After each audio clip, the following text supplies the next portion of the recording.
Ndugu zangu, leo nimekuja hapa kuwashukuru lakini kuwaaga.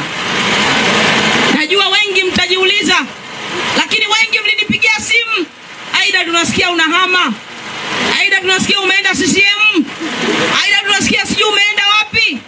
Leo Aida mwenyewe niko hapa. Nataka niwaambie, mpaka leo nazungumza, wana na Manyele nyinyi ni shahidi. Mtu wa kushindana na mimi akanishinda kwenye jimbo hili hayupo mpaka sasa hivi. Hayupo. Uchaguzi wa huru na haki kwenye jimbo hili mpaka sasa hivi wa kumshinda Aida hayupo. Nazungumza kwa kujiamini. CCM wanajua, Rais Samia anajua kwamba kunishinda mimi hayupo. Labda wanibie.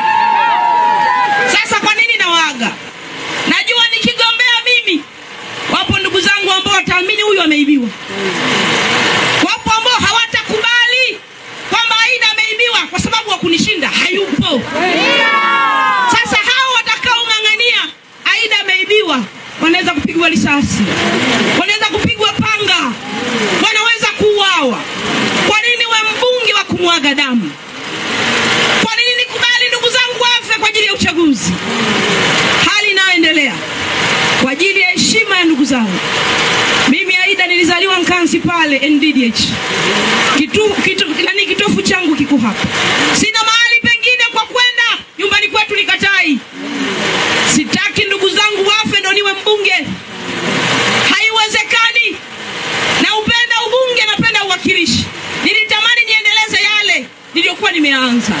Nilitamani msingi niliyoujenga wa kuheshimu wapiga kura wangu. Mimi ndo mbunge ambaye kila mwaka nirudi mara 2 kwa wananchi wangu. Wakati wa kuja kusikiliza maoni naenda kwenye bunge la bajeti. Na bunge la bajeti likiisha narudisha mrejesho kwa wananchi wangu. Hakuna mbunge amefanya hivyo. Naamini yawezekana Mungu alinileta nionyeshe nini maana ya uongozi kwa miaka 5. Anayetoa uongozi ni Mungu. Hatuwezi kulazimisha.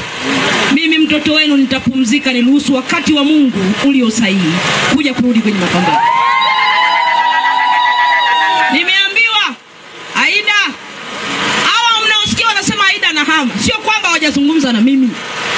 Wameniambia Aida, wewe ndio utashinda, lakini Aida njoo huku.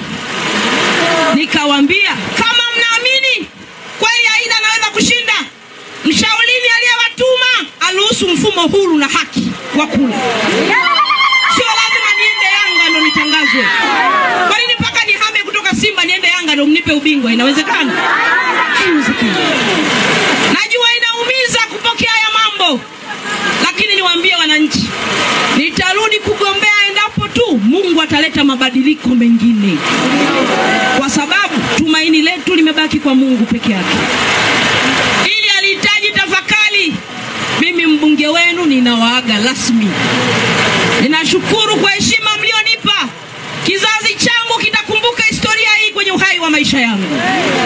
Lakini kuwa mbunge wa kumwaga damu, hapana. Nataka nikipokea 500 iwe 500 ya haki. Nikipokea 1000 iwe ya haki yenye baraka, ambao kila mtu anasema ubarikiwe mwanangu, ubarikiwe Aida, nami nitapata baraka. Ila watu wamelala kaburini ndio niwe mbunge, no. Haiwezekani. Yeah. Naomba nirudie tena kusema, heshima yenu ni kubwa sana kwenye maisha yangu. Siwezi kuisahau kwenye historia ya uhai wangu. Na hata kizazi changu kitakumbuka kwenye historia yake, watasema waliwahi kumpa heshima mama yetu, mtoto wetu. Na hali hii ikawakumbushe msirudi nyuma kuhongwa kuchagua kiongozi. Mngehongwa nyinyi msingenichagua mimi. Mlisimama mkanichagua. Heshima tulioijenga kimataifa, nyinyi Nkansi labda mjui. Leo Marekani wanatamani kujua mlionichagua ni watu wa aina gani. Msirudi kwenye kuhongwa 3000 mkachagua kiongozi. Acheni zangu na mama zangu. Kupumzika kwangu baada ya leo haimaanishi kwamba nitasaliti mapambano. Mapambano yataendelea. Aruta continua.